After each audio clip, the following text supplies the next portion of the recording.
北地幽州城。此时小福宝和太子还有幽州王一家坐着马车进了幽州城。幽州王看到城内的样子，心里一阵心疼，这都是他的地盘呀。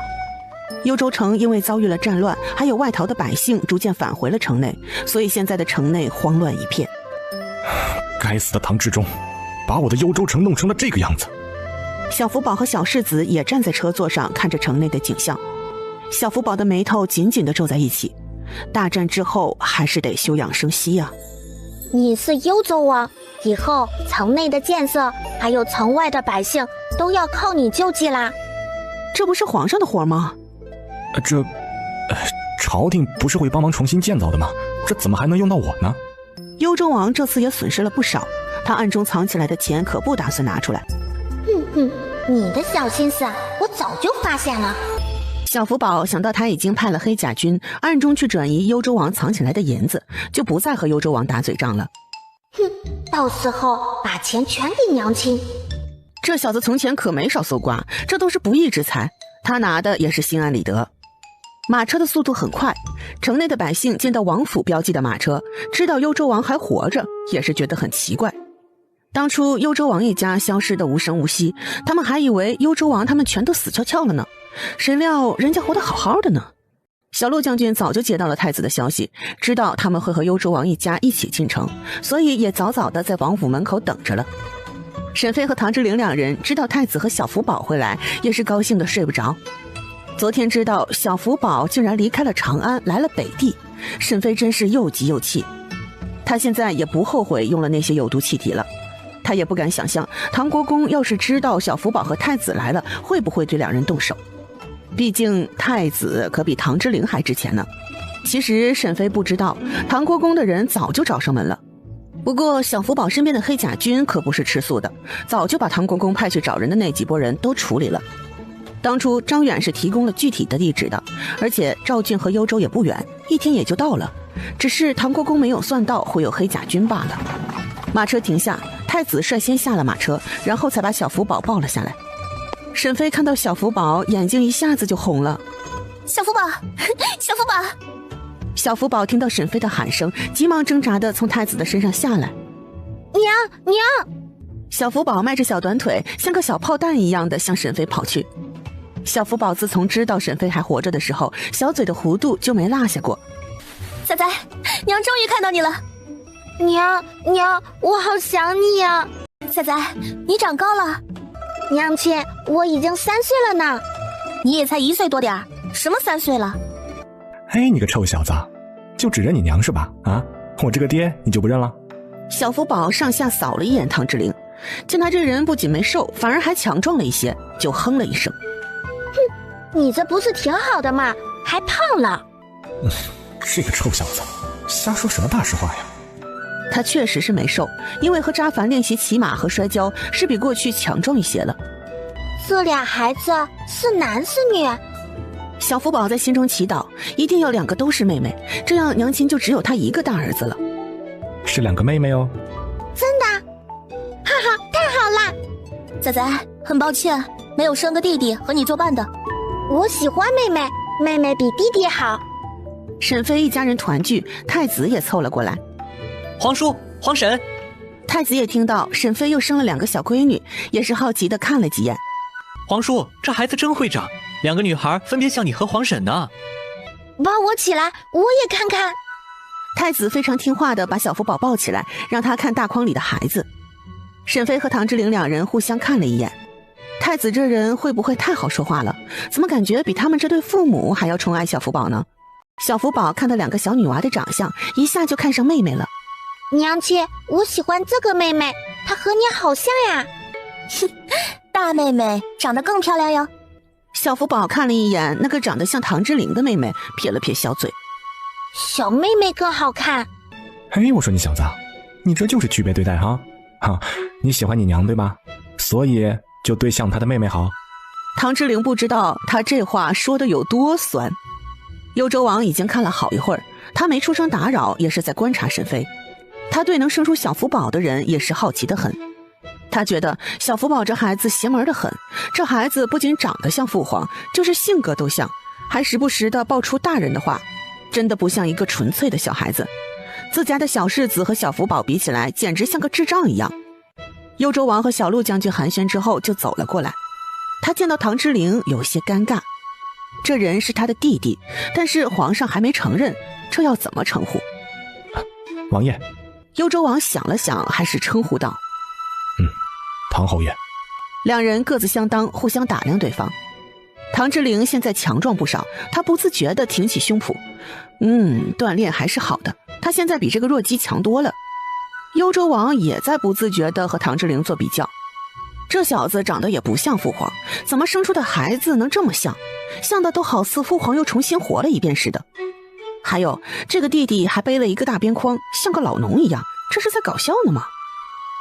也对，这家伙就是在屯田司干活的呢。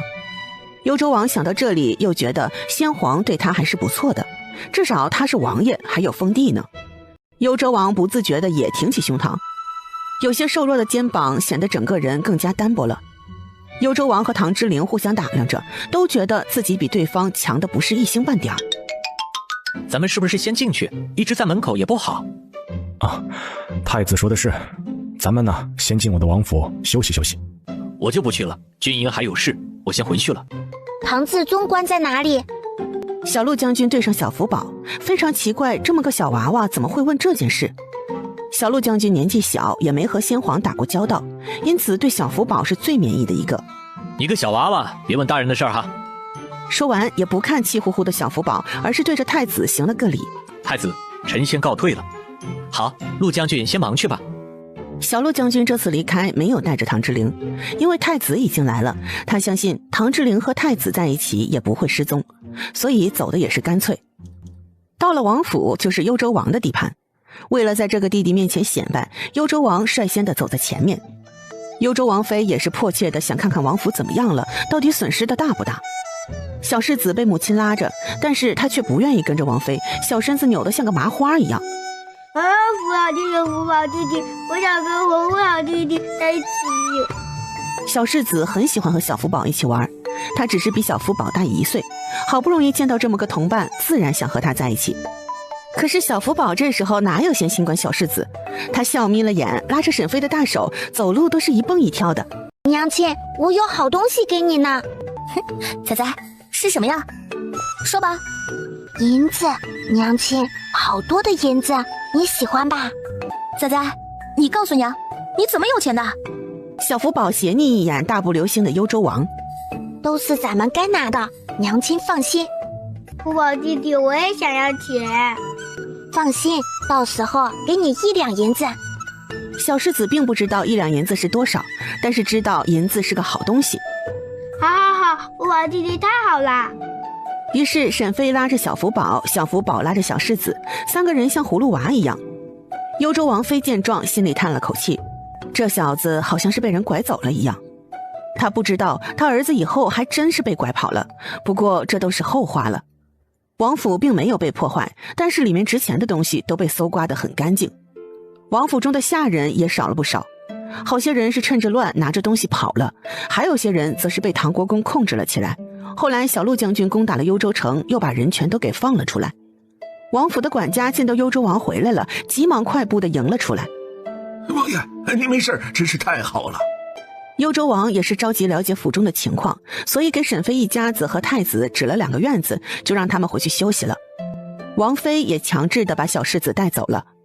太子知道小福宝有多想娘亲，于是也带着护卫离开了。他也有信件要给长安的皇上和皇后写，还有他宫里的妃子也有事情要交代，所以太子走的也很干净利索。沈妃到了院子里才注意到了徐汇，这个有些过分好看的男人怎么一直跟着他们呢？你是何人？奴才徐汇拜见侯爷侯夫人，奴才以后就是伺候福宝少爷的人了。请起。仔仔，这么俊俏的人你是在哪里找的？徐汇是宫里的内侍，皇上把人给我了，以后他就照顾我的日常起居啦。是，奴才以后专门照顾福宝少爷。沈妃听到内侍2字就知道了，这是公公。沈妃在心里可惜了片刻，然后就把徐汇抛出了脑外。仔仔，咱们快进来，给你看看你妹妹们。沈飞抱着大闺女的时候，能感觉到她往自己怀里拱，知道她这是饿了。小福宝也是亦步亦趋地跟着沈飞走到了内室。唐之玲抱着小女儿快步地跟了上去，于是一家5口都进到房中休息了。徐慧看了一眼紧闭的房门，自动自发地管理起了整个院子。徐慧曾经可是先皇身边的红人，能把皇上身边的宫人安排得明明白白的。在知道唐侯府还没有大管家的时候，徐慧就瞄准了这个职位。唐侯爷的身份因为福宝少爷的缘故，一定也是个王爷。王府也都是有内侍照顾的，所以他当个王府的管家正合适。徐慧当下就安排了起来。刘三全原本没多重视徐慧，但是听到那尖细的声音，知道这是宫里出来的，所以对于徐慧要求他出去请奶娘和买丫鬟的要求也不反对了。是徐总管。刘三全自己就把自己低了一层，他是管事，那这个公公就是总管了。好了，你快去办吧，夫人这里也急需人照顾，不是吗？徐总管放心，我和刘管事一起去，保准办得利索的。徐慧这人，张光真曾经在皇庄里也见过的，那时候张光真都不敢正视徐慧。张先生，没想到咱们以后会伺候一个主子啊。是呀，咱们侯府能有徐总管加入，万事无忧啊。沈飞给2个小闺女喂完奶水之后，唐之玲才带着小福宝走了过来。娘亲，妹妹们叫什么名字啊？此时小福宝的小胖手被2个小婴儿攥住了，小福宝咧开小嘴儿，这是他的妹妹，一母同胞的亲妹妹，和别人不一样，他们身上流着一样的血。小福宝看着2个小娃娃的眼神更加温和了。沈飞看到小福宝老气横秋的样子，也是觉得好笑。名字呀，还没有想好呢。名字啊，小妹妹像花一样好看，叫花花吧。花花？这名字不怎么好听啊。不过看到小福宝这个小豆丁，也知道不能强求。算了，就是个小名，叫花花也不错。行，那你小妹妹的小名就叫花花吧。花花，你喜欢这个名字吗？大妞妞见哥哥只是和妹妹玩，也不干了，嘴里发出啊啊的声响，好像是在和哥哥抗争，叫他不要太偏心。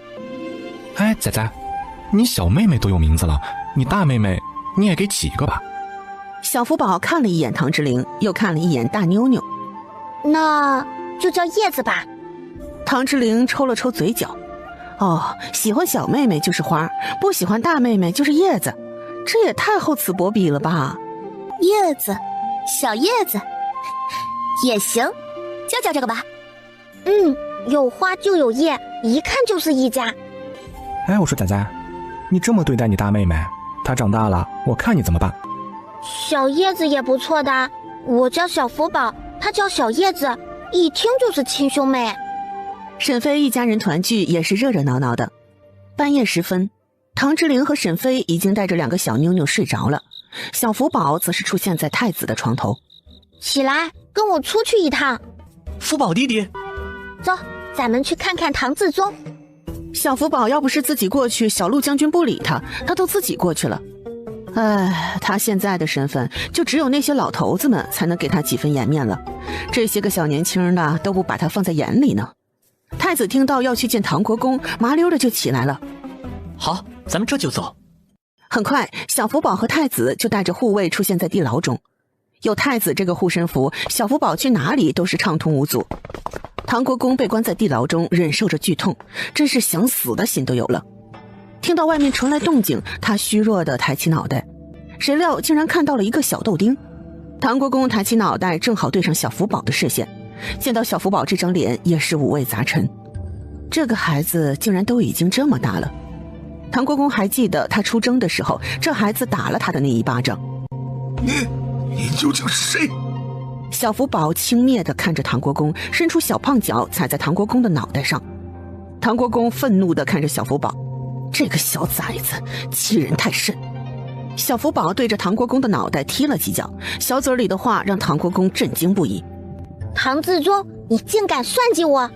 小福宝的气势吓了唐国公一跳，这人究竟是谁？当年那个鲜卑公主是你故意安排的吧？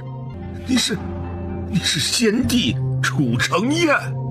让我猜一猜，你是什么时候起了大逆不道的心思的？小福宝来到唐国公的面前，仔细地在他脸上扒了几下，发现没有面具之后，声音冰冷地问道：真的唐志忠在哪里？我就是唐志忠。让我猜一猜你是谁？看你的容貌和唐干有几分相似，应该也是他的种。唐国公听到小福宝提起老国公，哈哈地笑出了声。你真是楚成年，没想到你竟然成了小娃娃。难道你真的修仙成功，返老还童了不成？